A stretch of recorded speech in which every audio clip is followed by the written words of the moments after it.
हा सत्संग संत रामपालजी महाराजांचा असून मराठी भाषिक भक्त समाजास सहज समजावे म्हणून हिंदी भाषेतून मराठी भाषेत रूपांतरित करण्यात आलेले आहे.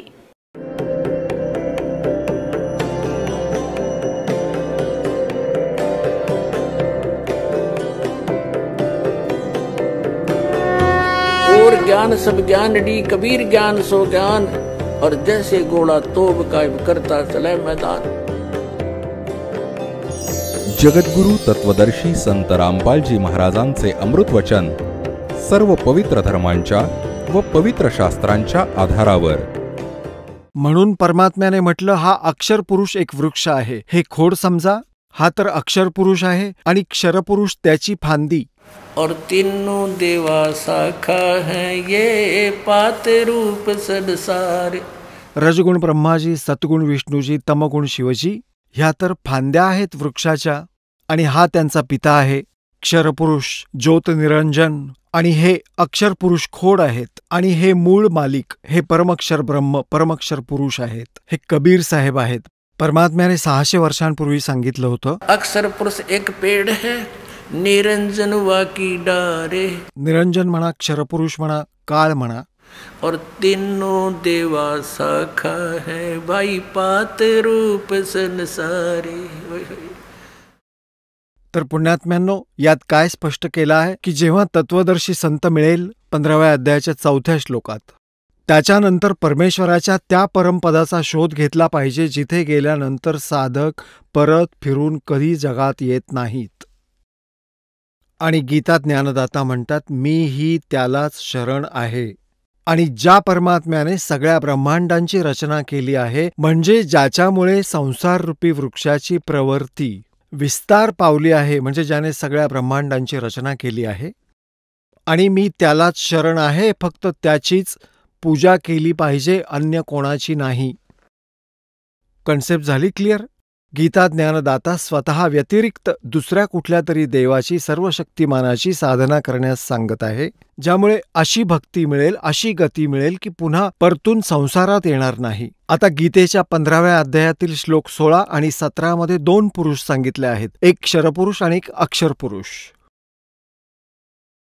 हे पहा, आपल्या सद्ग्रंथांमध्ये अनमोल खजिना भरला आहे. आणि हे आउट ऑफ सिलेबस शिकवत राहिले आमचे धर्मगुरू. यांनी वाटोळं केलं आमच्या पूर्वजांचं, सगळ्यांना भूत बनवलं. हे तिकडे धक्के खातायत तीर्थांवरती, तिथे जा, दान करा, मोक्ष मिळेल. मोक्ष तर ह्या गीतेच्या ज्ञानामुळे होईल. आता पहा, ही श्रीमद भगवत गीता आहे. आता ह्याच्यात तुम्हाला दाखवतो अध्याय नंबर 15चा श्लोक नंबर 16 आणि 17. हे पहा, हा 15वा अध्याय श्रीमद भगवत गीता. आणि इथून हा श्लोक आहे 16. द्वौ इमौ पुरुषौ लोके क्षरः च अक्षरः एव च. क्षरः सर्वाणि भूतानि कूटस्थ अक्षरः उच्यते. याचा अर्थ इथे दिलाय यांनी, ह्या संसारात नाशवान आणि अविनाशी. अक्षर म्हणजे तसं तर अविनाशीच असतो. अक्षर अविनाशी हे 2 प्रकारचे पुरुष आहेत. 2 प्रकारचे पुरुष म्हणजे प्रभू आहेत. आणि सगळ्या भूतप्राण्यांची शरीरं नाशवंत आहेत. आणि जीवात्मा कोणाचाच मरत नाही, हे तर समजलेलंच आहे. ह्याचा भाव दास समजावेल. यात काय लिहिलंय की क्षरपुरुष आणि अक्षरपुरुष हे 2 प्रभू प्रसिद्ध आहेत, 2 देव, 2 स्वामी. आता क्षरपुरुषाचा सरळ अर्थ नाशवंत आहे. क्षर म्हणजे नाशवंत. अक्षर ह्याला का म्हटलं? आणि मग 15व्या अध्यायाच्या पुढच्या 17व्या श्लोकात ह्याला पण रिजेक्ट केलं आहे. अक्षर असून सुद्धा, अक्षर उच्चारण करून सुद्धा त्याला रिजेक्ट केलं, असा निष्कर्ष काढला जाईल. कारण तत्ववेद आहे, तत्वज्ञानाने समजून घेता येईल. आता काय सांगितलंय की हे 2 प्रकारचे पुरुष आहेत. क्षरपुरुष आहे तो 21 ब्रह्मांडांचा स्वामी आहे, काळ आहे, ज्योत निरंजन आहे. आणि एक अक्षरपुरुष आहे तो 7 शंख ब्रह्मांडांचा मालिक आहे. तो अक्षरपुरुष आहे, त्याचं आयुष्य खूप मोठं आहे, म्हणून त्याला अक्षर म्हणू लागले. आणि जो परमक्षर ब्रह्म आहे, जो पूर्ण परमात्मा आहे, तो अन्य आहे, ह्या दोघांपेक्षा अन्य आहे. आणि तो ओव्हरऑल कंट्रोलर आहे, सर्व ब्रह्मांडांचा रचयिता आहे, सर्वांचा मालिक आहे. ही 21 ब्रह्मांड काळाची, 7 शंख ब्रह्मांड ह्या अक्षर पुरुषाची आणि इतर अनंत ब्रह्मांडे आहेत, त्या सर्वांचा तो एकूण मालिक आहे. तो सर्वांचा दाता आहे, स्वामी आहे, तो परमक्षर ब्रह्म आहे. आता पहा, गीतेच्या 15व्या अध्यायातला आपण 16वा श्लोक वाचला. ह्या संसारात क्षरपुरुष आणि अक्षरपुरुष असे 2 देव आहेत आणि त्यांच्या अंतर्गत जितके प्राणी आहेत त्यांची शरीरे नाशवान आहेत आणि जीवात्मा अविनाशी आहेत. आणि 17व्यामध्ये काय म्हटलंय की उत्तम पुरुषः तु अन्यः, पुरुष म्हणजे परमात्मा, ब्रह्म म्हणा, भगवान म्हणा, प्रभू म्हणा. उत्तम पुरुष तर अन्य आहे, ह्या दोघांपेक्षा वेगळा आहे, क्षरपुरुष आणि अक्षरपुरुषापेक्षा. उत्तम पुरुषः तु अन्यः परमात्मा इति उदाहरता, ज्याला परमात्मा म्हटलं जातं. या लोकत्रयम आविष्य विभर्ती, जो तिन्ही लोकात प्रवेश करून सगळ्यांचं धारण पोषण करतो. उत्तम पुरुष तर अन्यच आहे, हे स्पष्ट करत आहेत आपल्या निर्वादात. जो तिन्ही लोकात प्रवेश करून सगळ्यांचं धारण पोषण करतो, अविनाशी परमेश्वर परमात्मा, अशा प्रकारे सांगितलंय. आता ह्या संसार रूपी वृक्षाची जी मुळे आहेत ती आहेत उत्तम पुरुष तु अन्यः, आणि तो परमक्षर ब्रह्म म्हणवला जातो.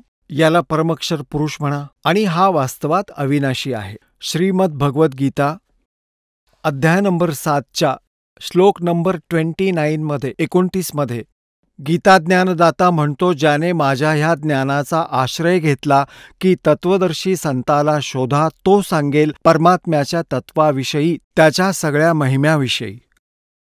तर त्याच्या पश्चात जो परमात्मा, जे भक्त श्रद्धाळू जरा आणि मरणातून सुटण्याचा प्रयत्न करतात, ह्या संसारातील कुठल्याही नकली सुखाची ते डिमांड करत नाहीत, तर ते तत्ब्रह्मशी आणि सर्व अध्यात्मज्ञानाशी, सर्व कर्मांशी परिचित आहेत. पहा परत श्रीमद भगवद्गीता, गीता प्रेस गोरखपूर इथून प्रकाशित आहे ती. जयदयाल गोयंदका याचे अनुवादक आहेत. आता पहा 7व्या अध्यायाच्या 29व्या श्लोकात श्रीमद भगवद्गीता अध्याय नंबर 7 आणि खाली येऊया. हा 29वा श्लोक आहे, याचा इथे आहे हा संस्कृत मूळ पाठ.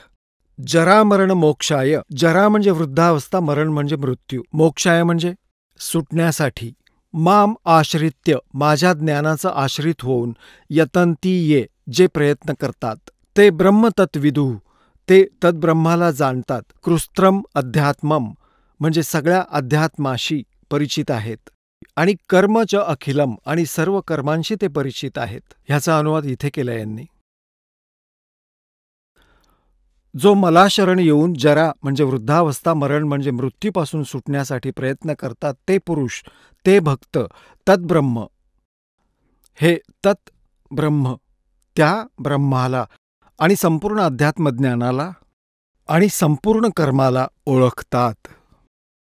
आता पुण्यात्म्यांनो, हे स्पष्ट केलं की जी व्यक्ती ह्या नकली सुखाला विसरली आहे आणि जरा म्हणजे वृद्धावस्थेच्या कष्टांना, पुण्यात्म्यांनो, ह्या जीवावर वृद्धावस्था हा फार मोठा शाप आहे.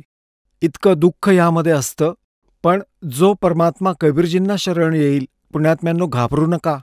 तुमची वृद्धावस्था अशी व्यतीत होईल ना फुलासारखी, परंतु जोपर्यंत सद्भक्ती करत नाही ते दुःखी राहतील. पण तरीही वृद्धावस्था ही तर वृद्धावस्थाच आहे. हे तर दुःख आहेच, कष्ट आहेत, पण परमात्म्याच्या शरणात हलकं होईल, याची तीव्रता कमी होईल. तर सांगायचं तात्पर्य हे की त्याची भक्ती करून इथून सुटका करून घ्यायची आहे. तर ती व्यक्ती इथे ह्या दोन्ही कष्टांना खूप ओळखते, जन्ममृत्यूच्या दुःखाला आणि वृद्धावस्थेच्या. म्हणून जे फक्त जरामरणापासून सुटका मिळवण्यासाठी प्रयत्न करत आहेत, त्या व्यक्ती तद्ब्रह्माशी परिचित झाल्या आहेत. तद्ब्रह्माशी, ही गॉड, त्या परमात्म्याशी आणि सगळ्या अध्यात्मज्ञानाशी, सर्व कर्माशी. की ही काय भानगड आहे? स्वर्गात गेले, परत आले, मग राजा बनले, परत गाढव बनले, व्हॉट इज दिस? तर ते परिचित झालेले आहेत, तेच त्या साधनेला करत आहेत. मग अर्जुनने परत विचारलं, हे भगवान, 8व्या अध्यायाच्या प्रथम श्लोकात, की किम तद्ब्रह्म, ते तद्ब्रह्म काय आहे? मग आता सांगा कोणता भगवान आहे जिथे इतकं सुख आहे, ज्याच्या प्राप्तीमध्ये मग इथल्या सगळ्या डिमांड संपून जातात. आता पहा, आता इथे आपण वाचत होतो, हा 29वा श्लोक आपण वाचला की जो त्या ब्रह्माला, संपूर्ण अध्यात्माला, सर्व कर्मांना जाणतो, जे मला शरण होऊन जरामरणापासून सुटण्याचा प्रयत्न करतात. हा 30वा आहे. यात म्हटलंय जे मला ओळखतात ते मलाच प्राप्त होतात. ह्याचा किती सोपा अर्थ आहे. पण इथे 8वा अध्याय हा समोरच आहे. याच्या प्रथम मंत्रात अर्जुनाने विचारलं, किम तद्ब्रह्म, किम तद्ब्रह्म, किम अध्यात्मम, किम कर्म पुरुषोत्तम, अधिभूतम च किम प्रोक्तम, अधिदैवम किम उच्यते. हे पुरुषोत्तम, ते ब्रह्म काय आहे? ते तद्ब्रह्म आहे काय? आता याचं उत्तर 3ऱ्या श्लोकात दिलं आहे. श्रीमद भगवद्गीतेच्या 8व्या अध्यायात आणि 3ऱ्या श्लोकात. ते परमक्षर ब्रह्म आहे. परमक्षर ब्रह्म आहे ते. आता पुण्यात्म्यांनो, गीतेच्या 15व्या अध्यायातील 17व्या श्लोकात जे म्हटलंय की उत्तम पुरुष तू अन्य परमात्मा इति उदाहरते य लोकत्रयम आविश्य विभर्ती अव्यईश्वरा. तो उत्तम पुरुष, श्रेष्ठ परमात्मा, श्रेष्ठ भगवान तर ह्या दोघांपेक्षा वेगळा आहे. तो कोणी इतर आहे आणि तोच तिन्ही लोकात प्रवेश करून सगळ्यांचं धारणपोषण करतो. जसं संसाररूपी वृक्षाची जी मुळं आहेत, तो मूळ मालक आहे, सत्पुरुष आहे. त्याच्यापासून सगळ्यांना आहार मिळतो, सगळ्यांचं धारणपोषण करणारा तोच आहे. तर 8व्या अध्यायाच्या 3ऱ्या श्लोकात स्पष्ट केलं की तो परमक्षर ब्रह्म आहे. तो गीता ज्ञानदात्याहून भिन्न आहे. आता पुण्यात्म्यांनो, आता गीता ज्ञानदात्याने स्पष्ट केलं आहे. गीतेच्या 8व्या अध्यायातील 13व्या श्लोकात की माझं तर फक्त एक ओम अक्षर आहे, कारण हा गीता ज्ञानदाता ब्रह्म आहे. हे पहा, श्रीमद भगवद्गीता अध्याय 8वा आणि श्लोक नंबर 13 मध्ये.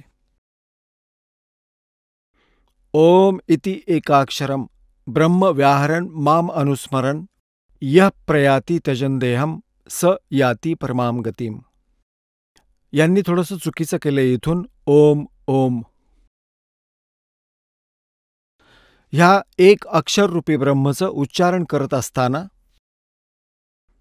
आणि उच्चारण करत असताना मज निर्गुण ब्रह्मचं चिंतन करत असताना शरीराचा त्याग करतो तो पुरुष परमगती प्राप्त करतो. आता याचा अर्थ हा आहे, हा गीता ज्ञानदाता म्हणतो की माझं एक ओम अक्षर आहे, मज ब्रह्मचं, आणि ह्याची साधना करत जो जातो त्याला परमगती प्राप्त होते. ओम नामामुळे जी परमगती होणार असते ती ब्रह्मलोकाची प्राप्ती आहे. ब्रह्मलोकात गेलेले प्राणी फिरून परत येतात. 8व्या अध्यायातील 5 पासून 10 पर्यंत, 5 आणि 7 मध्ये तर ते आपली स्थिती सांगत आहेत की माझी भक्ती कर, माझा आश्रित हो, इतर देवतांची भक्ती सोडून दे, तर मला प्राप्त करशील, पण युद्ध तर करावंच लागेल. आता पुण्यात्म्यांनो, जिथे युद्ध करायचं आहे तर शांती कुठे? त्यासाठी 18व्या अध्यायाच्या 62व्या श्लोकात म्हटलं आहे की अर्जुन, तू सर्व भावाने त्या परमक्षर ब्रह्मला शरण जा. त्याच्या कृपेनेच तुला परमशांती आणि सनातन परमधामाची प्राप्ती होईल. म्हणजे तिथे गेल्यावर सगळी झंझट संपेल. युद्धही करू नकोस किंवा इतर काही करू नकोस, पण मला शरण आलास तर युद्ध तर तुला करावंच लागेल, आणि युद्ध केलं तर शांती कुठे? आता पांडवांना शांती मिळाली. 36 वर्ष राज्य केल्यावर हिमालयात जाऊन गळून मेले तपस्या करून, आणि मग नरकात घातले गेले. आणि म्हणून म्हटलंय की मी त्या बाबतीत जाणत नाही. तत्वदर्शी संताचा शोध घे आणि त्या संतानुसार तू साधना करशील तर परमशांती आणि परमसुख प्राप्त करशील. आता 5 पासून 8व्या अध्यायातील गीतेच्या आणि 10 पर्यंत श्लोक तुमच्या पुढे ठेवत आहे. पहा, दास दाखवत आहे 8व्या अध्यायाचा. आता इथे 5वा श्लोक आहे. यात म्हटलंय की जो पुरुष अंतकाळी माझं स्मरण करत करत शरीराचा त्याग करतो तो माझ्या स्वरूपाला, स्वरूप नाहीये, हे मद्भावम, माझ्या भावात प्राप्त होतो, माझ्यावर आसक्त राहतो. यात काही संशय नाहीये. मग 6व्यात तर कॉमन गोष्ट सांगितली आहे की अंतसमयी ज्याची ज्याच्यात आस्था असते अंतकाळी त्यालाच प्राप्त होतो. आता 7वा दाखवतो आपल्याला. 7व्यामध्ये म्हटलंय की यामुळे अर्जुन, तू सर्व प्रकारे सदा सर्व काळ निरंतर माझं स्मरण कर आणि युद्ध पण कर, आणि मला बुद्धी मन अर्पण केल्यावर निस्संदेह तू मलाच प्राप्त करशील. आता 8व्यामध्ये 9व्या आणि 10व्या श्लोकामध्ये त्या परमाक्षर ब्रह्मची साधना करायला सांगितली आहे. आता पहा 8वा. इथं लिहिलंय जे पहा, इथे कवीम शब्द आहे. आता याची व्याख्या हा दास करू लागला तर खूप वेळ जाईल, अन्य वेळी मी सांगतच असतो.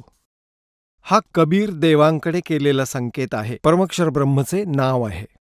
जो कवीम आणि पुराणम हा अनादी सगळ्यात आधीचा भगवान, सर्वांचा नियंता म्हणजे सगळ्यांचा मालक, सर्वांचा कंट्रोलर, सूक्ष्माहून सूक्ष्म सर्वांचं धारण पोषण करणारा अचिंत्य रूप, सूर्यासारखा सदैव चैतन्यमय तेजोमय आदित्यवर्णम, सूर्यासारखा साकार तेजोमय शरीर असलेला असा याचा अर्थ आहे.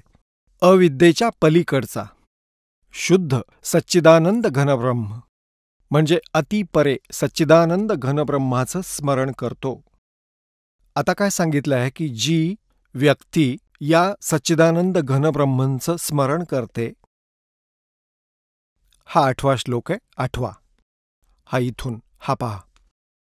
हे पार्थ, हा नियम आहे की परमेश्वराच्या ध्यानाने अभ्यासरूपी योगाने, हे ध्यान नाहीये आपल्याला माहिती आहे ना, अभ्यास योगयुक्तेनं सुरत आणि शब्द यांच्या अभ्यासात जो मग्न आहे. सुरत पुण्यात्म्यांनो हा राधास्वामीवाले आणि धनधन सद्गुरूवाले वापरतात तो शब्द नाहीये. हे कान बंद करून धून ऐकतात याला सुरत शब्द म्हणतात. जो 2 अक्षरांचा मंत्र हा दास तुम्हाला देणार आहे त्याचं स्मरण करतेवेळी त्याचा अभ्यास करायचा आहे, कारण मन पळत राहतं, त्यावरती ध्यान केंद्रित होऊ देत नाही. तर सुरतवर, त्या शब्दावर, त्या 2 अक्षरी मंत्रावर अभ्यास करायचा आहे, त्यावर ध्यान केंद्रित करायचं आहे, त्याला पळू द्यायचं नाहीये. आता जर आपण तसेच जप करत राहिलो, मन केंद्रित झालं नाही, तर ते व्यर्थ आहे स्मरण आपलं. आपल्याला हे पाहायचं आहे की बाहेर जो मंत्र सोडत आहोत त्याचं आत काय उच्चारण होत आहे श्वासाबरोबर आणि आत कोणता जात आहे, तेव्हाच हा मंत्र सफल मंत्र मानला जातो, हा भक्तीचा. आता पहा, आता आपण वाचत आहोत अध्याय नंबर 8चा आणि श्लोक नंबर 8च वाचत आहोत. हा 8वा श्लोक आहे. हे पार्थ, हा नियम नाहीये, परमेश्वराचं ध्यान नाहीये. अभ्यासरूपी योगाने, योग म्हणजे साधनेने, त्या नामाच्या साधनेने युक्त, दुसरीकडे न जाणाऱ्या चित्ताने,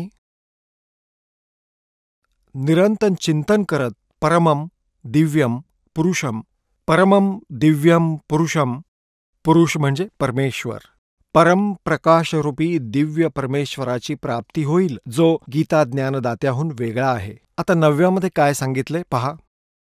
जो कवीम, जसं आपल्याला याआधी सांगितलं आहे अनेकदा, तर इथे समजा की जो कबीर देव, पण डिटेलमध्ये इथे सांगू शकत नाही, वेळ थोडा आहे.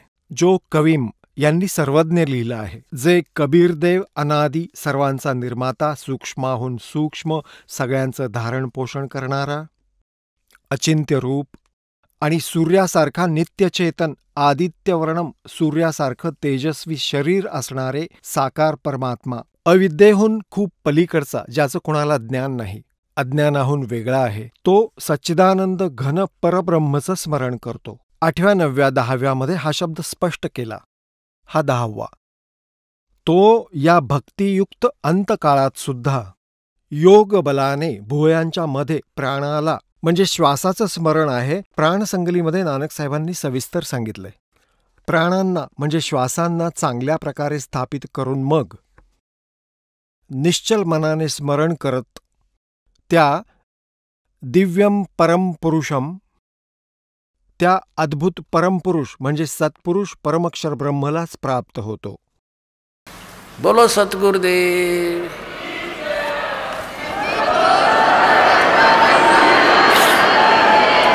आता पुण्यात्म्यांनो, हे आपले सद्ग्रंथ सांगत आहेत. याचा मंत्र कोणता आहे? याने आपला तर सांगितला ओम अक्षर, नथिंग एल्स. आता 17व्या अध्यायाच्या गीतेतील 23व्या श्लोकात म्हटलं आहे, त्या सच्चिदानंद घनब्रह्मला प्राप्त करण्याचा 3 मंत्रांचा जप करण्याचा निर्देश आहे. Nothing else. निर्देश म्हणजे नथिंग, दुसरं काहीही नाही, डायरेक्शन हे आहे. पहा 17व्या अध्यायाचा 23वा श्लोक. ही श्रीमद भगवद्गीता अध्याय नंबर 17चा आणि श्लोक नंबर 23. इथे पाहूया. ओम तत्सत इति निर्देशः ब्रह्मणः त्रिविधः स्मृतः. ब्राह्मणः तेन वेदाः च यज्ञाः च विहिताः पुरा. यात काय लिहिलंय? ब्रह्मण म्हणजे सच्चिदानंद घनब्रह्म. ब्रह्मण हा म्हणजे सच्चिदानंद घनब्रह्म, दिव्य पुरुष.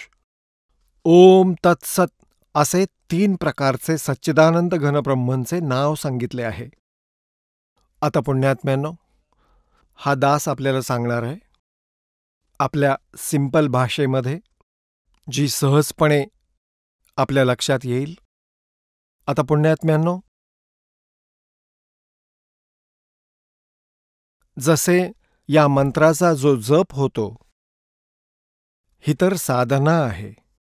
जसं आपल्याला पाणी प्राप्त करायचं आहे आणि ते पाणी पृथ्वीच्या आत आहे. आपला उद्देश आपलं पूज्य देव जल आहे, त्यावेळी आपलं उपास्य जल आहे आणि साधना आपली उपास्य नाहीये, ती देव नाहीये, ते तर एक साधन आहे. जसं एक हँडपंप लावतो तेव्हा बुक्की मारावी लागते, पाईप खालीवर करावा लागतो, मग हँडपंप लावावा लागतो. तर असा हा 3 मंत्रांचा जप आहे ओम तत्सत. ओम आणि तत्, सत. तत् आणि सत हे सांकेतिक आहेत. काळाने सांगितले नाही की त्याला माहिती नाही, त्याला माहितीही नाही की परमात्म्याने दया केली आपल्यावर. हे गुपित सांगितलं असतं तर सगळ्यांनी जप केले असते ना. आणि हे नकली संत स्वतःच आपल्या शिष्यांना जप देतात, हरिओम तत्सत, हरिओम तत्सत. ना शेंडा ना बुडखा. आता काय सांगतायत? ओम तर हा ब्रह्मचा आहे, क्षरपुरुष. हे 3 पुरुष आपल्या सद्ग्रंथांमध्ये आहेत. 3 भगवान, 3 प्रभू, 3 स्वामी. आणि तत् आणि सत हे सांकेतिक आहेत, हे कोडवर्ड आहेत. ओम आणि तत् हे सांकेतिक शब्द मिळून हे सतनाम बनतं, 2 अक्षरी. आता ही ओम आणि तत् ही नामे आपली पूजा नाहीये, साधना आहे. यांच्यात आपल्याला जल नाही मिळणार, मेहनत करावी लागेल. तर या श्वास उच्छ्वासातून सतनामाचं प्राणातून, श्वासातून स्मरण होतं. नानक साहेबजी स्वतः या 2 अक्षरी मंत्राचा जप करत असत. आणि त्याचा पुरावा आहे ह्या जन्मसाखी भाई बालेवालीमध्ये, समुद्राच्या साखीमध्ये. पण परमात्म्याने या पुण्यात्म्यांना भेटले होते, ते येऊन सत्पुरुष. ह्या पुण्यात्म्यांना सांगितलं होतं, माझ्या लाख दुआ आहेत, दया करा माझ्यावर, की आत्ता याला सार्वजनिक करू नका, नाहीतर मधल्या पिढीचे पुण्यात्मा पार होऊ शकणार नाहीत. काळाचे दूत असंच नाव देत राहतील गुरुग्रंथ साहेबमध्ये वाचून, आणि ही माझी मुलं विचलित होऊन जातील, मला ओळखू शकणार नाहीत. तर नानक साहेबांनी दृढनिश्चय केला होता आणि आपल्या कुठल्याही मुलाला दिलं नाही ते 2 अक्षरी नाव. आणि असा झटका दिला होता मर्दानाला की सारा शीख समाज दूर झाला त्या मंत्रापासून. यासाठी की नकलियांच्या हाती लागलं असतं तर ज्यादातर हे कर्म बिघडवणारे जे गुरु बनले आहेत ते शीख समाजातूनच वर आले आहेत. गुरुग्रंथ साहेबांना आधार बनवून त्याचं वाचन करत राहिले. जसे ते शिवदयाळजी पंजाबातून म्हणजे गुरु सरदार पंथातूनच होते. बाबा जयमल सिंगजी त्याच गुरुग्रंथ साहेबांना मानणारे होते. त्यांना जर हे समजलं असतं की हे सगळे चांगले आत्मा होते पण काळाने फसवलेले होते, तर त्यांनी उपकार केलेत आमच्यावर. लिहिलं होतं प्राणसंगलीमध्ये तर विशेष डिटेल होते, पण याच भीतीने गुरुग्रंथ साहेबमध्ये लिहिलं गेलं नाही की येणाऱ्या शीख समाजाला या ओम तत् या 2 अक्षरी सतनामाचा जप केला जाऊ नये व मर्दानासारखे हाल होऊ नयेत. यामुळे ते लिहिलं नाही. पण हे आपल्यावर उपकार झाले की गरीबदासजींद्वारा परमेश्वराने आदरणीय गरीबदास साहेबजींद्वारा ती वाणी पुन्हा सांगावी लागली. मग त्यांना सतलोकात घेऊन गेले, ज्ञान फिट केलं. मग त्यांनी निष्कर्ष काढला आणि डिटेलमध्ये परत लिहिलं. ते या दासाच्या हाती पडलं. आणि गरीबदासजींना माहिती नाही, बकवादी नाव देतात, त्यांना मंत्रही माहीत नाही त्यांचा. फक्त माझ्या गुरुजींशिवाय गरीबदास पंथात दुसऱ्या कोणालाही या मंत्राचं ज्ञान नव्हतं, हे सत्य माना. आणि माझ्या व्यतिरिक्त कोणाला दिला नाही त्यांनी मंत्र, 3 मंत्र.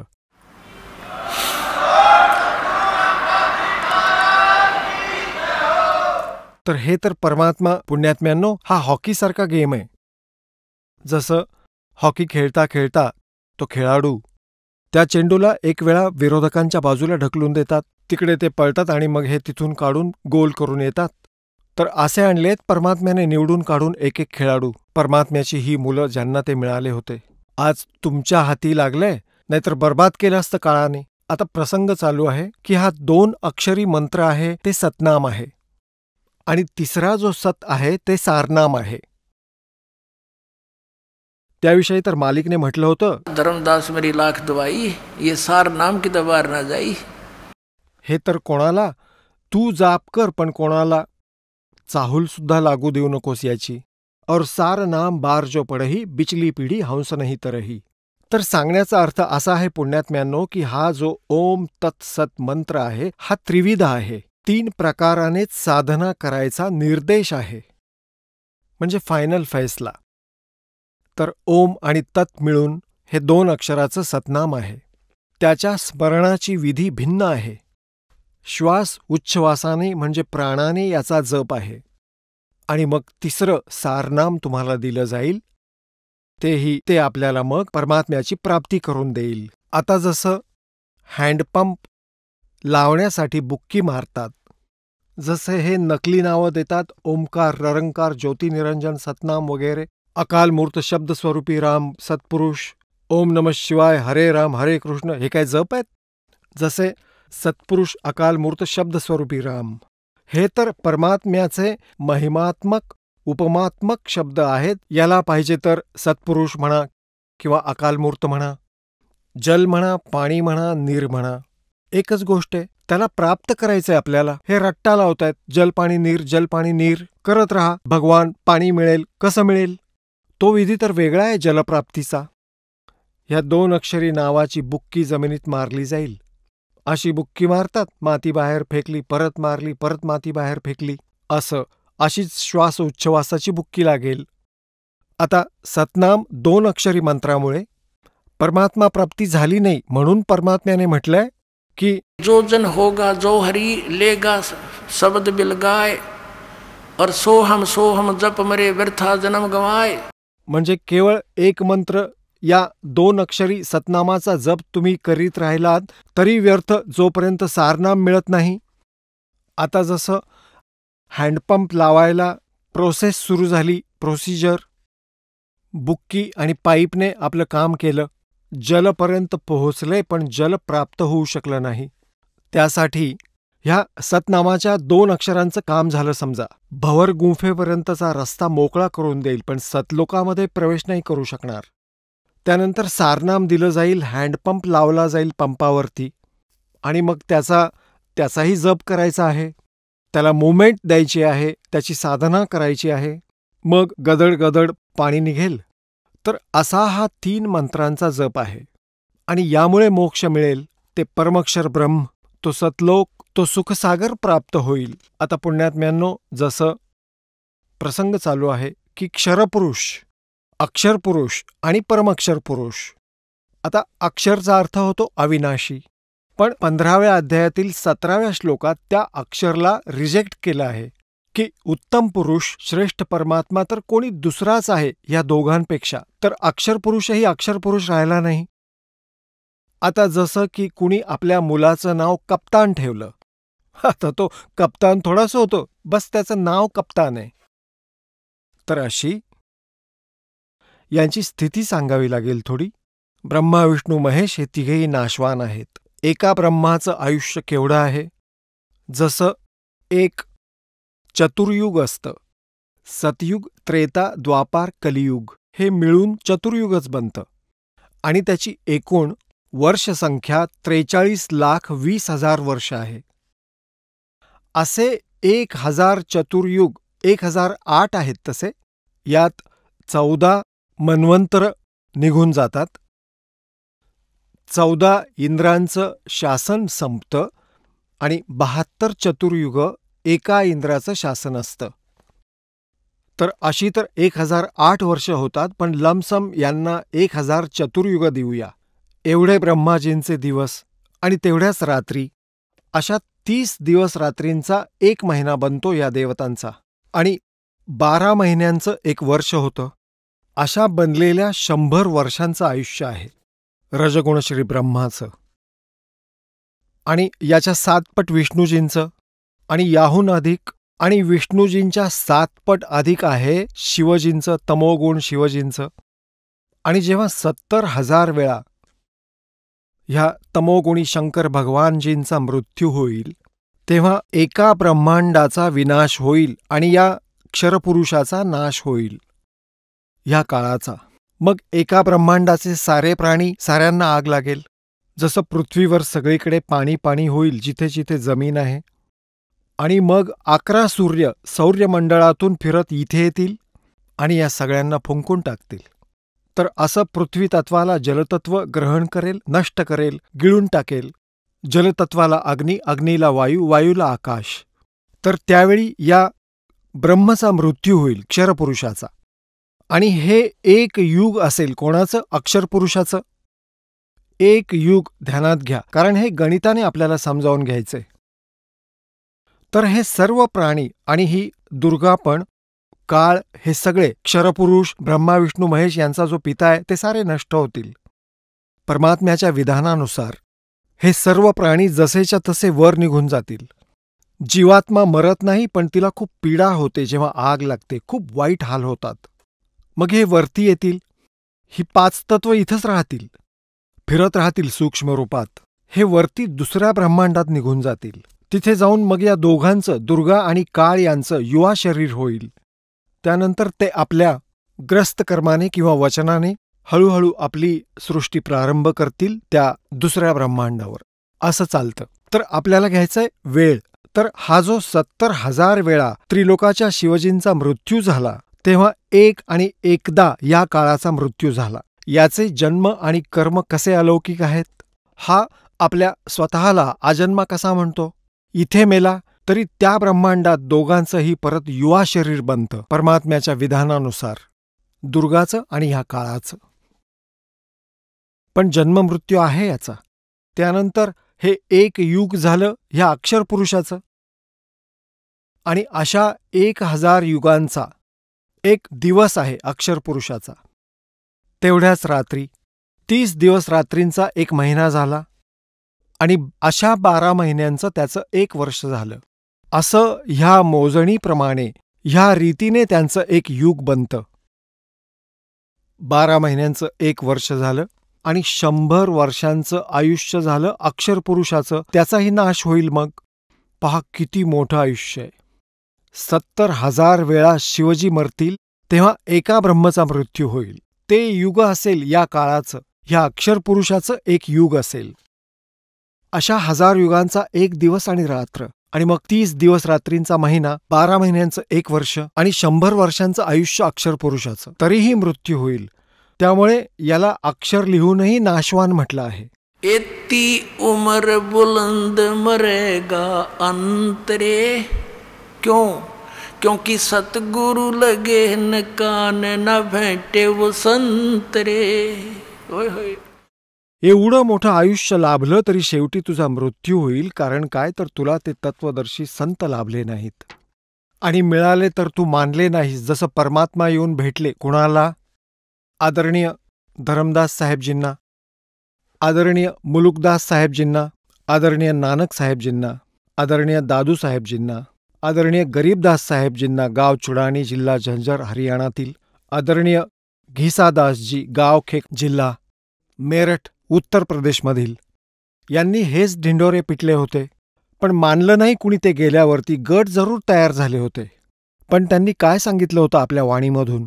त्यांच्या निकटसुद्धा नाही कोणी समाज हे सत्य माना. आता काय झालं? आता काय सांगितलं की इतनी उम्र बुलंद मरेगा अंतरे, सतगुरु लगे न कान न भेटे वो संतरे. आता हा दास तुम्हाला जिथून सुरू केलं होतं तिथं घेऊन जातो. मन तू चल रे सुख के सागर, जा शब्द सिंधु रत्नागर. ह्या मिठाच्या पोत्यात तू सुख शोधत आहेस ह्या काळाच्या लोकात. तो सुखसागर, मिठाचं पोतं, सतलोकात चल, तिथे मिळेल. तिथे जायची विधी सांगितली. ही पद्धत आहे. संत, पूर्ण संताचा शोध, पूर्ण संताची ओळख आणि या 3 मंत्राचा जप तुला सतलोकात घेऊन जाईल खूप सहजपणे, खूप सिंपल वेने. नाम उठत नाम बैठत नाम सोवत जागवे, नाम खाते नाम पिते नाम से ती लागवे. नामाने मोक्ष मिळेल. कलयुग केवल नाम धारा, सुमर सुमर नर उतरो पारा. कलयुग में जीवन थोड़ा है, कर ले वेग सवार। आणि हा हठयोग 2.5 तास सकाळी 2.5 तास संध्याकाळी हा काय तरी काय मूर्ख बनवून ठेवलंय. म्हणतायत ही योग साधना उपयोगी नाही, फक्त नाम आधार. नाम यांचे नकली सगळे. यांची ही कुठची वीट कुठचा रोडा. ह्या राधास्वामीवाल्यांनी एक कुणबा जोडला आणि एक खोटे मंत्र, कुणाचं डोकं कुणाचं पाय घेतला. भगवान निराकार आहे म्हणतात, 5 नावं आहेत, काळाची दुनियेला मूर्ख बनवून ठेवलं. तर पुण्यात्म्यांनो, असा मिळेल भगवान ज्या महापुरुषांनी त्या परमात्म्याला प्राप्त केलं. त्यांच्या इतिहासात लिहिले की हे 2 अक्षरी नाम जपलं त्यांनी. गरीबदास साहेबजींनी किती स्पष्ट लिहिलं आहे. आणि गरीबदास साहेबजींची वाणी इतकी पॉप्युलर झाली नाही, त्यामुळे ते गुप्त राहिले. आणि नानक साहेबजींची वाणी तर त्याच वेळी पॅरलल लिहिली गेली होती 200 वर्षांनंतर, आणि ती तर खूप पॉप्युलर झाली होती. सगळेजण वाचू लागले. त्याच्यातही शोधलं असतं. दया झाली त्या दात्याची म्हणून त्यांनी वेगळी प्राण संगली बनवली होती आणि एका राजाला शपथ देऊन ठेवली होती की हे माझं शरीर आहे, त्याला तू सांभाळून ठेव माझ्या मुलांसाठी. हे देऊ नका दुसऱ्या कुठल्या अशा व्यक्तीला जो बर्बाद करेल. पण तिथे परत काळाचा डाव लागला. मर्दानाला झटका देणं जरुरी होतं की पुढे जाऊन त्याने त्याचा जप करू नये. आणि 5वे गुरु अर्जुन देवजींनी विचार केला की मर्दानांबरोबर अशी काही घटना घडली होती या नावाचा जप केल्याने, त्या 2 अक्षरी. म्हणून तर प्राण संगलीमध्ये खूप डिटेलमध्ये सांगितलं होतं. तिला जलसमाधी दिली, ती एका कोण्या संताने बाहेर काढली. त्याने तर ती शपथ घेतली होती की तुम्ही सांगत आहात ते आम्ही वेगळं ठेवू आणि बाकी इतर वाणी आम्ही वाचू. असंच केलं गेलं. त्या प्राणसंगलीचा अर्थ काय आहे? जी श्वासांद्वारे पूर्ण डिटेलमध्ये सांगितली होती. असं स्मरण करायचं या मंत्राचं, ते असा जपायचं आहे.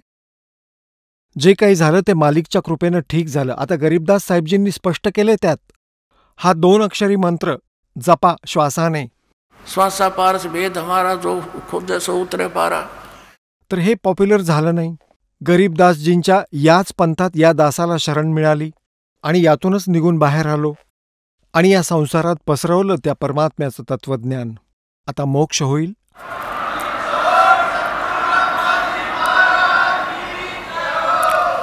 आता काय सांगतायत की मन तू चल रे सुख के सागर, जहां शब्द सिंधू रत्नागर.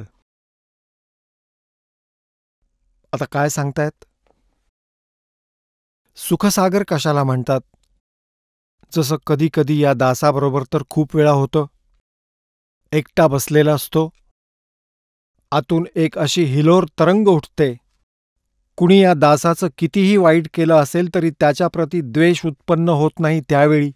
आणि असं वाटतं सगळे आपलेच वाटतात. कशासाठी आपण असं करतो, कशासाठी आपण असं करतो. सर्व इतके प्रिय वाटतात. टोटली प्रयत्न करून सुद्धा त्यांच्याप्रती द्वेष निर्माण होत नाही. आणि ती लहर जेव्हा ओसरते काही क्षणांनंतर, जसाच्या तसा कचरा परत भरतो. असं करेन तसं करेन, याने असं केलं त्याने तसं केलं. तर परमात्मा म्हणतात की कहाराची लाट आली परत. ती मेहरची लाट तर खूपच थोड्या वेळाची होती. की म्हणतात की शंखों लहर मेहर की उपजे और कहर नहीं जा कोई, दास गरीब अचल अविनाशी, वो सुख का सागर सोई. तो सतखंड सतलोक जिथे परमात्मा राहतो, मानव सदृश्य शरीर आहे. त्याच्या एका रोमात कोटी सूर्य कोटी चंद्र मिळून असं त्याचं रूप आहे. आणि सर्व आत्मा तिथे साकार रूपात, हंस रूपात, त्यांचं 16 सूर्यांसारखं तेजोमय शरीर, सुंदर शरीर बनतं. अशी नाडी आणि हाडे चामड्यांपासून बनलेलं शरीर नाहीये, नूर तत्वापासून बनलेलं आहे. आणि सगळ्या व्यवस्था तिथं, बाग बगीचे, सदाबहार वृक्ष, काही काम करायचं नाही. निष्कर्म तो प्राप्त होतो मोक्ष तिथे. बिनकामाचं मिळतं तिथे. आणि काय सांगतात? मन तू चल रे सुख के सागर, मन रे तू चल रे सुख के सागर, जहाँ शब्द सिंधू रत्नागर. शब्द अर्थ अविनाशाकडे, कारण शब्द नष्ट होत नाही. जसं शब्दस्वरूपी राम म्हणजे तो अविनाशी परमात्मा.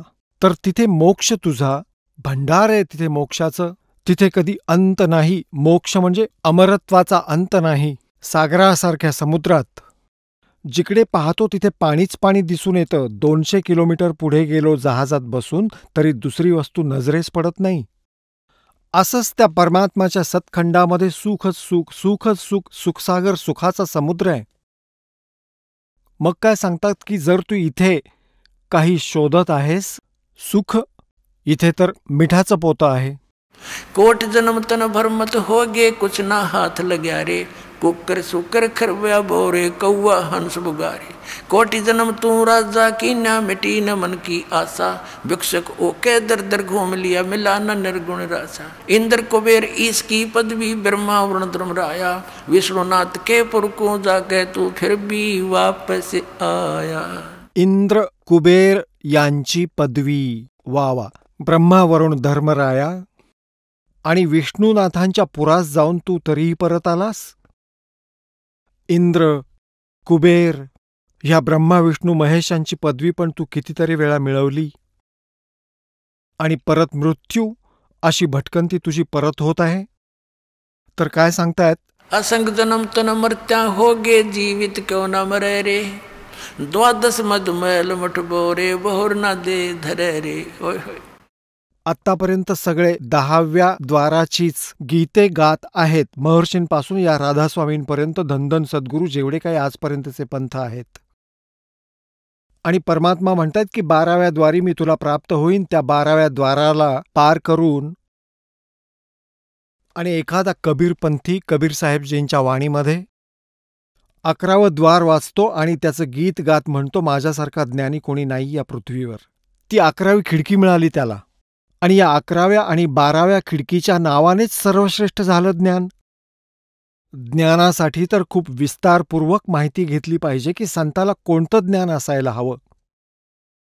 मूळ ह्या सगळ्या ज्ञानाला देऊन हे समजवायचं आहे आणि ह्या जीवांना ह्या नामावर विश्वास द्यायचा आहे की ह्या मंत्राने मोक्ष होईल. बाकी सत्संग तर असा समजा जसं शेताला नांगरावं लागतं, त्याला पेरणीसाठी योग्य बनवायला लागतं, आणि शेत नांगरलं, सत्संग चांगला ऐकवला आणि बी पेरायचं होतं गव्हाचं, तिथं पेरली भांग, तर व्हॉट इज द यूज? काय फायदा झाला त्या सत्संगाचा आणि शेत नांगरण्याचा?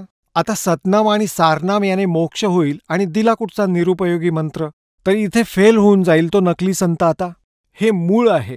ह्या मंत्रनामाशिवाय मोक्ष असूच शकत नाही. बाकी कितीही बाता सांगा आणि अधिकाऱ्याकडून मिळवा, अनाधिकाऱ्याकडून नको. एक छोटंसं ड्रायव्हिंग लायसन्स काढायचं असतं, चालक परवाना, जर ते नकली असेल तर त्याची माती होईल, चालणारच नाही पुढे ते. आणि यांना जायचंय सचखंडाला. ये द्वादश मध्य महल मठ बोरे. कबीर सागरात लिहिलंय की 12वं द्वार पार करून मी परमात्मा या इथं बसलोय. आणि हे 10व्यावरच स्थिर झालेत. एका नकलीनं 11वं पार केलं तर ढोल पिटू लागला, म्हणू लागला माझ्यासारखा ज्ञानी कुठे नाही. आता पत्ता लागेल कोणाचं ज्ञान कसं आहे. हे सारे म्हणतात, और ज्ञान सब ज्ञानड़ी, कबीर ज्ञान सब ज्ञाने, जैसे गोला तोब का अब करता चले मैदाने. परमात्मा म्हणतात, तारा मंडल बैठ कर ये चांद बढ़ाई खावे, उदय हुआ जब सूरज का ये स्यों तारों छप जावे. ह्या परमात्म्याच्या ज्ञानाच्या समोर हे सारे अन्य ज्ञान आणि भगवान असे लपून जातील, जसे सूर्योदयानंतर चंद्र आणि तारे लपून जातात, त्यांची किंमत राहत नाही. कोट जन्म तन भरमत होगे जीवित क्यों न मरे रे, द्वादश मध्य 12वें द्वार के मध्य महल मठ बोरे. तो सतलोक महाल आहे, मठ आहे, स्थान आहे, जिथे गेल्यावर परतून कोणी येत नाही. बहुर ना दे धरे रे. आता जिवंत मरण कशाला म्हणतात? जिवंत मरण एक तर असं आहे की भाई विकारांचा त्याग करावा लागेल. मनाचा तर भरवसा नाही, काय काय बकवास करेल. यांना काढून टाकावं लागेल, ह्या इच्छांचं दमन करावं लागेल. ह्या ज्ञानाआधारे आपलं काम चालवण्यापुरतं तो परमात्मा अवश्य देईल, हे सत्य माना. आपल्याला जी वस्तू हवी आहे तो अवश्य देईल, न मागता देईल, पण देईल तेच जे आपल्यासाठी हानिकारक नसेल. मग काय सांगितलं? दुसरं मरण हे आहे की जशी एक व्यक्ती रात्री कामावर जात होती आणि सकाळी परत यायचं होतं, खूप महत्वाचं काम होतं, आणि दुर्घटना झाली, तिथंच मेला. आता तो रात्रीसुद्धा झोपला नाही, एवढं जरुरी काम होतं त्याचं. ते काम पण गेलं आणि स्वतःही गेला. तर जेव्हा तुम्ही सत्संगाला याल तर हा विचार करा की समजा की आज माझा मृत्यू होईल, कारण की मनाचं तर माहिती नाही किती अडथळा आणेल, हे बिघडून जाईल, ते बिघडेल. बिघडलं तर बिघडू दे ना, तो मालक परत ठीक करेल थोडंसं बिघडलं असेल तर. तसं तर परमात्म्याकडे जो चाललाय ना हृदयाने, त्याची कामं बिघडणार नाहीत, उलट यशस्वी होतील, हे सत्य जाणा. आता समजा असा विचार करा की मृत्यू झाला, जोपर्यंत ही मरणाची आठवण राहणार नाही ना, तुम्ही भगवानाच्या प्रवासावर जाणार नाही याची आठवण ठेवा. तर असं समजा सत्संगाला जायचंय, त्याशिवाय कोणतंच काम चालत नाही, आणि तुम्ही असा विचार केला की मृत्यू झाला तर परमनंट तिकीट कापलं गेलं, तर मग ते काम पण तसंच राहून जाईल आणि गुंता तसाच राहील. आता असं समजून चला की 3 दिवस, 4 दिवस, 2 दिवस, जशी तुमची इच्छा असेल. समजा की तुम्ही मेला आहात, संपले आहात, मग चला सत्संगाला.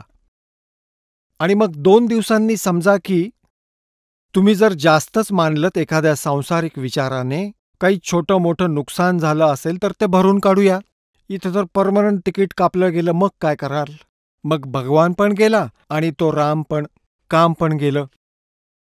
म्हणतात की राम नाम कड़वा लगे ये मीठे लागे दामे, दुविधा में दोनों गए भाई माया मिली ना राम. एका व्यक्तीला पंजाबमध्ये दासांच्या गुरुदेवांचे आश्रम आहेत तलवंडी भाई येथे. तर गुरुदेवांच्या सतलोकी गमनानंतर दास तिथे सत्संग करायला जात असे रविवारी, दुसऱ्या रविवारी, द्वितीय रविवारी. तर तिथे कोणी गुरुदेवांच्या शिष्याचा कोणी नातेवाईक आला होता, कोणी म्हातारी मेली होती, शोक व्यक्त करायला. शुक्रवारी आला होता, शनिवारी जाणार होता. त्यांना सांगितलं तुम्ही आज राहा, सत्संग ऐका, आणि उद्या सत्संग ऐकून 8 ते 10 सत्संग असेल, 9 ते 10, 10 ते 11, मग तुम्ही जा. तो म्हणू लागला मला खूप महत्वाचं काम आहे, उद्या रविवार आहे, माझा एका पार्टीबरोबर मोठा करार व्हायचा आहे, ज्यात मला 5 लाखांचा फायदा होईल त्या कॉन्ट्रॅक्टमध्ये. त्यांनी खूप समजावलं की ठीक आहे, उद्या येऊया, उद्या 2 वाजता येऊया, 2 वाजता फोन करूया हळूहळू, आणि जा. मग 11 वाजता सत्संग संपतो, 3 तासांचा रस्ता आहे. तो म्हणाला तुम्हाला काय माहीत, माझी खूप हानी होईल. त्याने ऐकलं नाही. 4 वाजताच शनिवारी निघाला. अंबालाजवळ आल्यावर GT रोडवर एक ट्रक उभा होता भरलेला. सळ्यांनी त्याची चाकं काढून ठेवली होती, मागची चाकं, आणि जॅक लावलेला होता. त्याला तर 5 लाख दिसत होते. गाडी पुढे पुढे मारत होता. असं करेन, व्यवस्था करेन त्या पार्टीची. जाऊन सरळ ठोकलं त्या ट्रकला. 4 सदस्य होते घरातले, 4ही गाडीमध्ये, आणि ट्रकचा त्या धक्क्याने तो जॅक निघाला, आणि त्या मोठ्या धक्क्यामुळे तो सगळा ट्रक त्या गाडीवरती पडला. 4घेही मेले. आता काय चाटणार त्या 5 लाखाच्या कराराला. परमात्मा म्हणतात राम नाम कड़वा लागे मीठे लागे दाम, और दुविधा में दोनों गए माया मिली ने राम. तर इथे परमात्मा म्हणतायत असंग जन्म तना मरत्या हो गए जीवित क्यों नाम रह रे, ये 12 मद महल मठ बोरे बोर ना दे धरे रे. दोजक भिस्त सबीते देखे राजपाट के रसिया, और 3 लोग से तरपत नाही यो मन भोगी खसिया.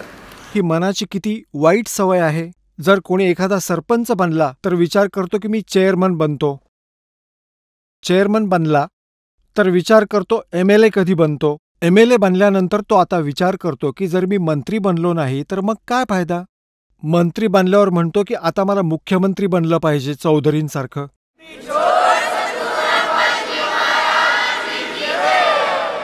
चला आता आपण त्या श्रद्धाळूंचे अनुभव जाणून घेऊया ज्यांनी जगद्गुरु तत्वदर्शी संत रामपालजी महाराजांकडून नामदीक्षा प्राप्त केलेली आहे, तसेच त्यांच्याद्वारे सांगितलेल्या भक्ती मार्गावर चालत आहेत. नमस्कार सतसाहेब.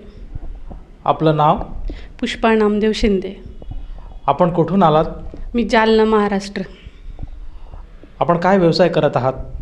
मी जॉब करते जिल्हा परिषदमध्ये लिपिक पदावर. संत रामपालजी महाराजांची गुरुदीक्षा आपण कधी घेतली? 2012मध्ये घेतली. संत रामपालजी महाराजांची गुरुदीक्षा घेण्याअगोदर आपण व आपला परिवार कोणती भक्ती साधना करत होतात? संत रामपालजी महाराजांची गुरुदीक्षा घेण्याच्या आधी देवी देवतांची भक्ती करत होतो आम्ही, आणि स्वामी समर्थ महाराजांची पण भक्ती करायचो. आणि ती भक्ती करता करता खूप दिवस झाले ती भक्ती करत असताना कुठल्याही प्रकारचा लाभ झालेला नाही आहे. आणि लाभ नसतानाही असाच विषय असायचा की आमच्या घरामध्ये पूर्ण घराण्यामध्ये शिंदे घराण्यामध्ये मुलांची संख्या खूप कमी होती. आम्ही कुठे कुठे जायचो तर ते पूजाविधी सांगायचे, तुम्हाला खूप पितृदोष आहे, तुम्ही त्रिपिंडी विधी करा, नारायण नागबळी करा. नारायण नागबळी करायला गेलो आम्ही, 10,000 रुपयाची गाडी करून गेलो, 10,000 रुपये तिथं खर्च केले. आणि त्रिपिंडी विधी करायला तिथे पण 4-5 हजार रुपये खर्च आला, खूप काही खर्च झाला. बऱ्याचशा पूजाविधी केल्या तरी ते म्हणायचे नाही तुमचा पितृदोष कमीच झालेला नाही आहे. मग असं वाटायचं की आता किती दिवस करत राहणार आणि इतका खर्च तरी कधी करणार. असं कोणता आपल्याला म्हणजे एखादी देव भेटेल किंवा आपला हा सगळा पाठीमागचा दोष निघून जाईल किंवा कोणती भक्ती केल्याने आपलं पाठीमागचे संकट कमी होतील. ह्या भक्ती करता करता मग ते असंच माझ्या छोट्या मुलाचे मित्र आहे एक विजय शेळके म्हणून, तर ते संत रामपालजी महाराजांची भक्ती करत होते. तर मग ते म्हणे तुम्हाला तर खूप प्रॉब्लेम आहे, तुमच्या मागे खूप असे दोष म्हणतात, तुम्ही एवढा खर्च करता, इथं जाता तिथं जाता, कशाला करता एवढं सगळं काही, तुम्ही आमच्या रामपालजी महाराजांची दीक्षा घ्या, हे तुमचे सगळे प्रॉब्लेम सॉल्व होतील. तर म्हटलं ठीक आहे. मग ते म्हणे तुम्ही चला म्हणे आमच्यासोबत तिकडं दीक्षा घ्यायला. पण मला असं थोडंसं वाटायचं की नको बाबा, एवढं दूर शक्य नाही आहे, आपण सरकारी जॉब करतो आहे, आपल्याला सुट्ट्या मिळणार नाही, काही नाही, इकडं कसं जाणं शक्य राहणार नाही.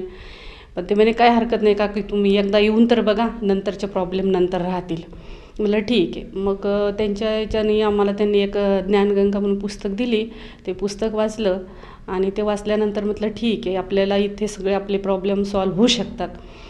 तर मग त्यांच्याने गेलो आम्ही तिथे आणि नामदीक्षा घेतली. नामदीक्षा घेतल्यानंतर खूप आम्हाला बरेचसे काही अनुभव आलेत की जेणेकरून आम्ही 2012पासून भक्ती करतो. तर बऱ्याचशा अशा काही प्रॉब्लेम आहेत की ते म्हणजे सांगण्याला तेवढा वेळ पण पुरणार नाही, एवढे अनुभव आहे. तरी मी थोडक्यात सांगते की भक्ती 2012पासून एवढी भक्ती करतो की लोकांनी म्हणजे ज्यांनी सांगितलं की काय ह्या भक्तीमध्ये काय आहे, त्या भक्तीमध्ये काय आहे, ही भक्ती करण्यामध्ये बरं एवढं हे होऊन गेलो आम्ही की कोणत्याही प्रकारचं आम्हाला काही अडचण आलेली नाही आहे. आणि विशेष म्हणजे मुले खूप छोटी होती तेव्हापासून आम्ही म्हणजे 2012पासून तर माझ्या म्हणजे मुलांचे पण भरपूर अनुभव आले. तर माझे दोन्ही मुलं गव्हर्मेंट कॉलेजला पुण्याला शिकत आहेत. फ्री सीटमध्ये कोणतीही फी भरायचे काम नाही पडलं. ओपनमध्ये असतानासुद्धा त्यांचे दोघांचे गव्हर्मेंट कॉलेजला नंबर लागले. हा सगळ्यात जास्त मोठा अनुभव आला मला.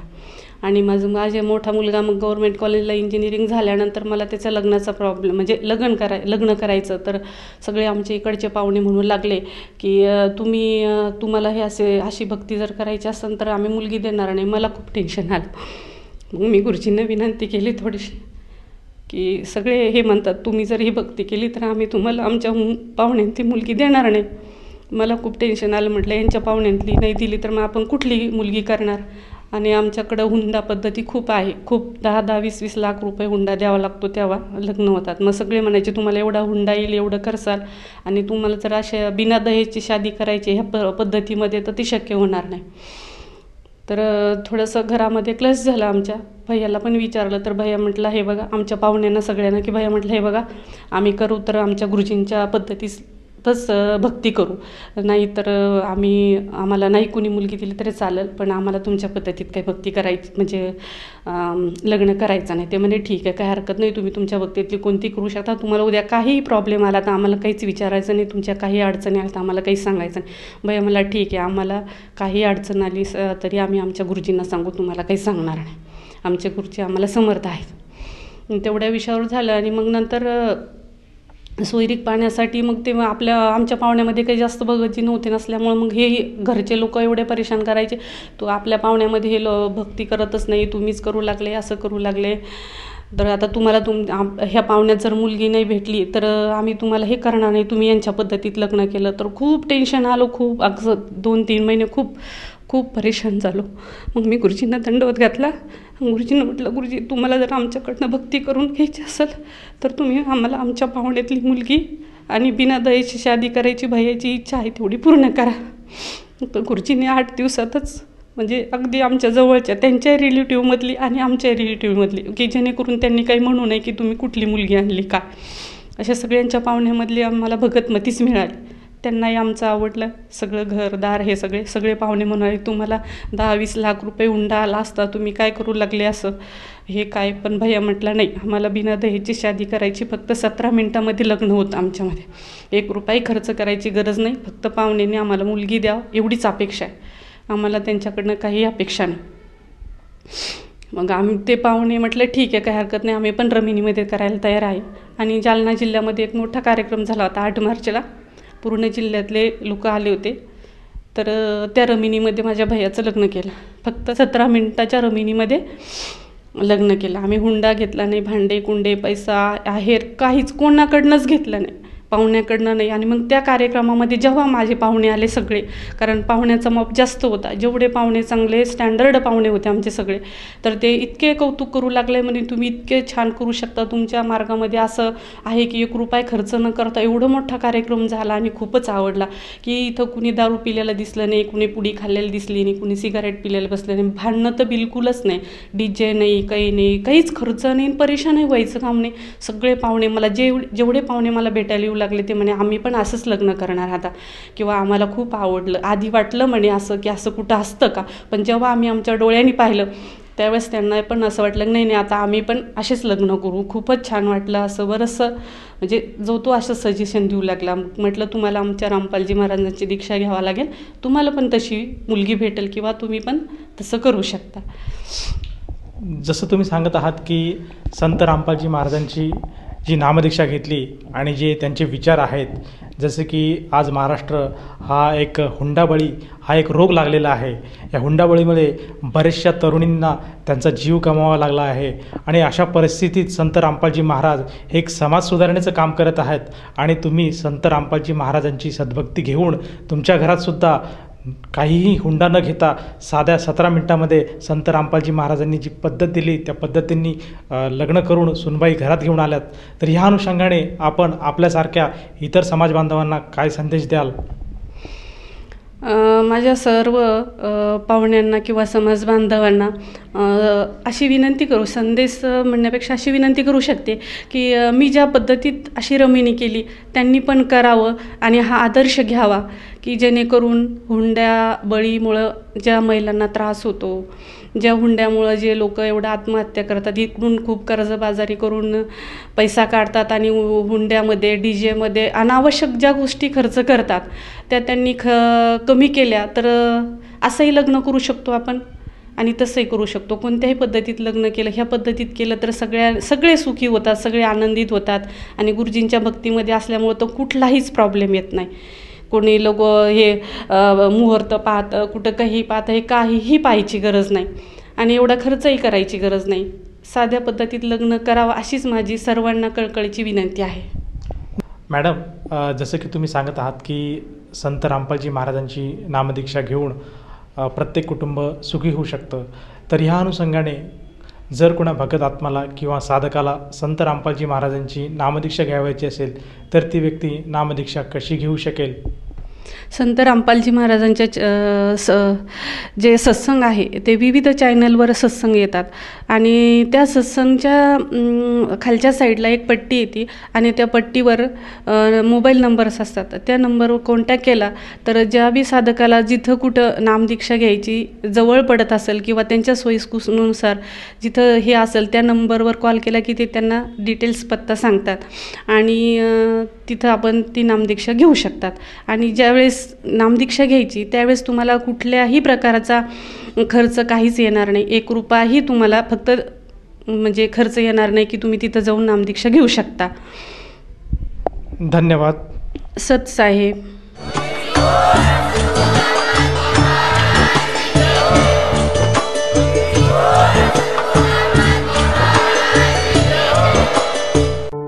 आपण ऐकत होता जगद्गुरु तत्वदर्शी संत रामपालजी महाराजांचे मंगल प्रवचन. निशुल्क नामदीक्षा प्राप्त करण्यासाठी आणि अधिक माहितीसाठी संपर्क करा 7030303951 7030303952. आमची वेबसाईट आहे www.jagadgururampalji.org.